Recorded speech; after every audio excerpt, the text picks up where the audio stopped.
के परिणाम के बारे में आज हम देखेंगे। ग्रिफिथ ने ये कहा था कि इतिहासकार ग्रिफिथ ने ये कहा कि भारत के अंदर 1857 की क्रांति से महत्वपूर्ण घटना शायद ही कोई हुई होगी। ये क्रांति इसलिए महत्वपूर्ण है कि बेशक इस क्रांति से अंग्रेजों को भारत छोड़ने के लिए मजबूर नहीं किया जा सका और अंग्रेजों ने पुनः भारत के ऊपर अपना अधिकार कर लिया, लेकिन इस क्रांति ने आमूलचूल परिवर्तन जो है वो व्यवस्था के अंदर किया। अगर हम क्रमबद्ध तरीके से इस क्रांति के परिणामों को देखें तो इसमें सबसे महत्वपूर्ण और पहला जो हमें परिणाम नजर आता है वो कंपनी के शासन का। 1857 की क्रांति तक ईस्ट इंडिया कंपनी भारत पर शासन करे, लेकिन इस क्रांति के बाद इंग्लैंड में ये महसूस किया जाने लगा कि अब भारत के ऊपर सीधा ब्रिटिश पार्लियामेंट का अधिकार होना चाहिए और इसके तहत जो है वो 2 अगस्त 1858 को ब्रिटिश संसद ने एक अधिनियम पारित किया जिसमें कि भारत के ऊपर ईस्ट इंडिया कंपनी का शासन समाप्त हो गया और सीधा ब्रिटिश ताज में शासन का अधिकार प्राप्त हो गया।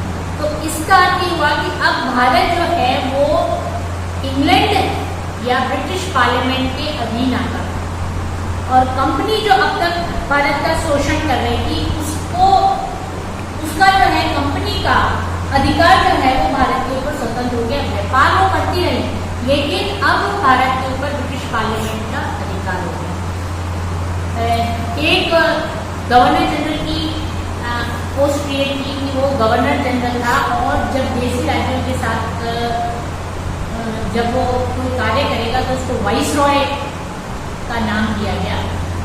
गवर्नर जनरल और वाइसरॉय एक महत्वपूर्ण व्यक्ति होता था। भारत में सबसे उच्च ब्रिटिश अधिकारी था और एक सचिव जो है वो नियुक्त किया गया और एक उसकी मदद के लिए इंडियन काउंसिल जो है वो स्थापित की गई। तो सबसे जो महत्वपूर्ण और दूरगामी परिणाम इस क्रांति का ये हुआ कि इससे जो है ईस्ट इंडिया कंपनी का शासन भारत में समाप्त हो गया। दूसरा इसका प्रत्यक्ष रूप से जो परिणाम हुआ वो ये हुआ कि भारत के अंदर जो भावी शासन की नीतियां और सिद्धांत थे उसकी घोषणा की। कैनिंग ने क्वीन विक्टोरिया के लिए जो है क्वीन विक्टोरिया का एक घोषणा पत्र जो है वो 1 नवंबर 1858 को पढ़ के सुनाया। हालांकि ये कोई कानूनी तौर पर नहीं था, ये एक घोषणा थी, पर एक ये डायरेक्शन था, एक ये दिशा थी जो कि ब्रिटिश सरकार ने भारतीयों के सामने रखी। और इसमें सबसे पहली बात जो महारानी द्वारा की गई वो ये थी कि अब अंग्रेजों द्वारा राज्य विस्तार और नहीं किया जाएगा। जो राज्य कंपनी के पास थे वो ही रहेंगे और उससे अधिक जो है वो राज्यों का विस्तार नहीं किया जाएगा। दूसरी बात तो इसमें ये कही गई कि ईस्ट इंडिया कंपनी का शासन तो समाप्त हो गया, लेकिन उसके द्वारा जो संधियां की गई या उसके द्वारा राज्यों के साथ जो समझौते किए गए उन समझौतों का सम्मान किया जाए। उन समझौतों का अंत नहीं होगा, ब्रिटिश सरकार उन समझौतों को जारी रखेगी, इन कंटिन्यूटी वो समझौते रहेंगे। तीसरी बात कि महारानी ने भारत के लिए घोषणा की कि यहाँ पर हमेशा धार्मिक सहिष्णुता रहेगी और स्वतंत्रता की नीति का पालन किया जाएगा। धर्म के आधार पर भेदभाव नहीं किया जाएगा, हर व्यक्ति को अपने धर्म का अनुसरण करने की अनुमति होगी। दूसरी बात, भारतीयों के साथ स्वतंत्रता का व्यवहार किया जाएगा, उनके कल्याण के लिए कार्य किए जाएंगे। ये एक आदर्श की बात है। इसको बहुत सारी बातें इस घोषणा पत्र की जमीनी स्तर पर लागू नहीं की गई, लेकिन ये एक आइडियल था, एक घोषणा पत्र था जिसको कि ब्रिटिश सरकार ने अनुसरण करने के लिए जो है वो कहा। भारतीयों की प्राचीन जो रीति रिवाज थी, संपत्तियां थी, उनका संरक्षण किया जाए।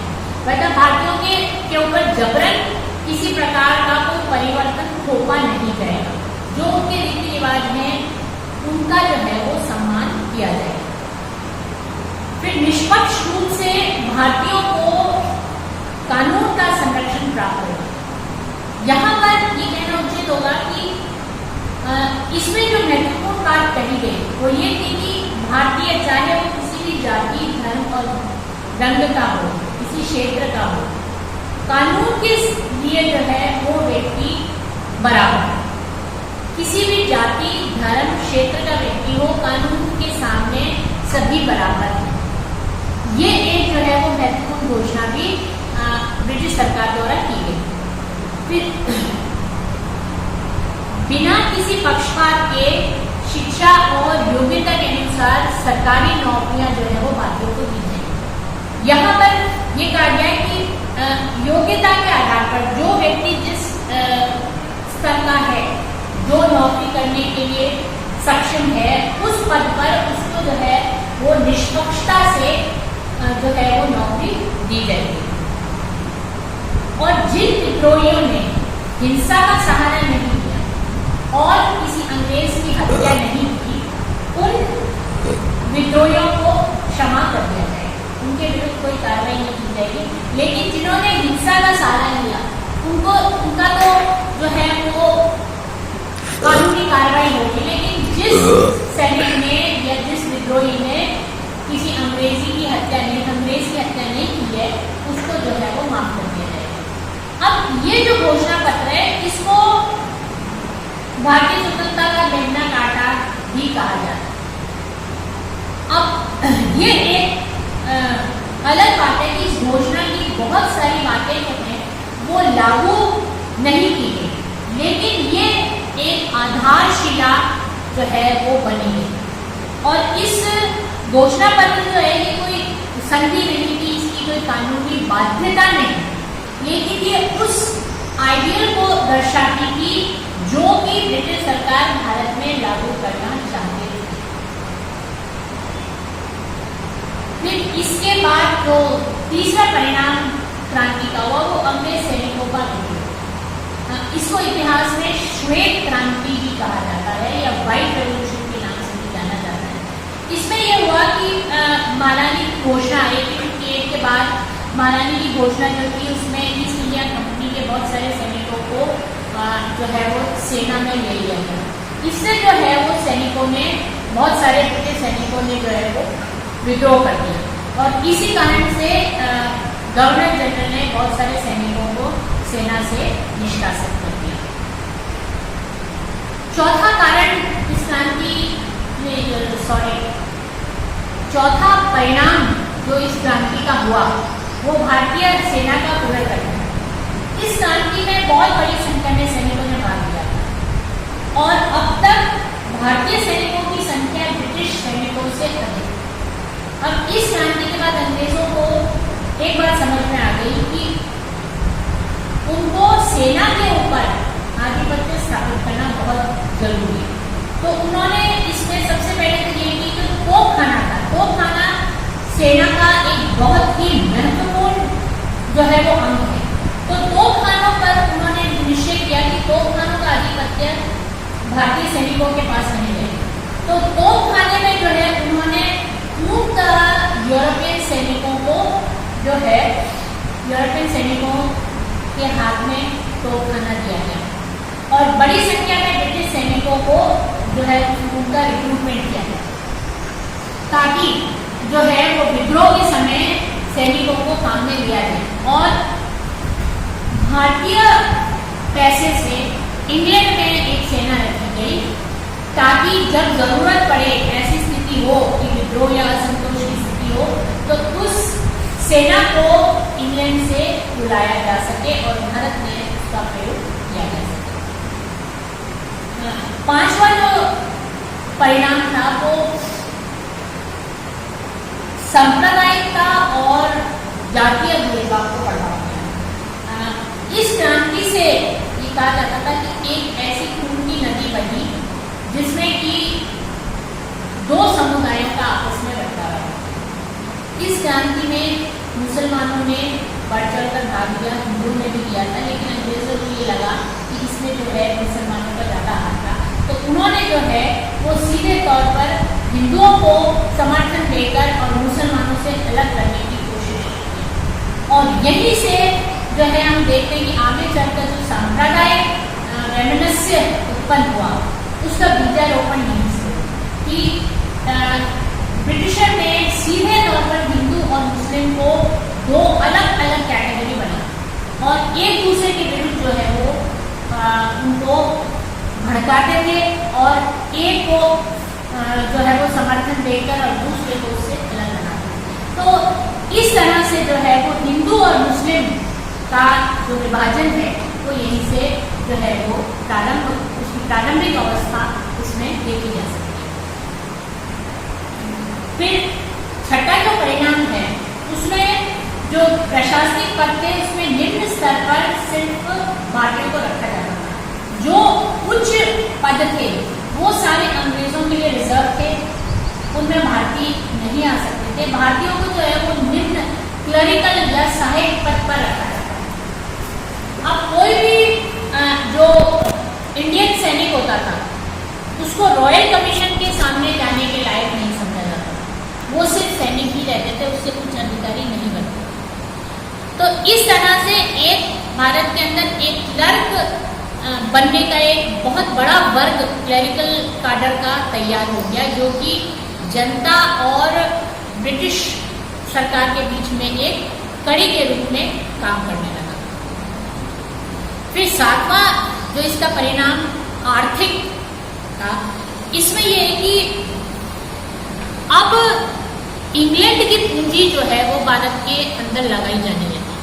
चूंकि नेपोलियन ने सही कहा था कि England is a nation of shopkeepers और ब्रिटिश जो है भारत के अंदर आर्थिक शोषण उनका मूल उद्देश्य था।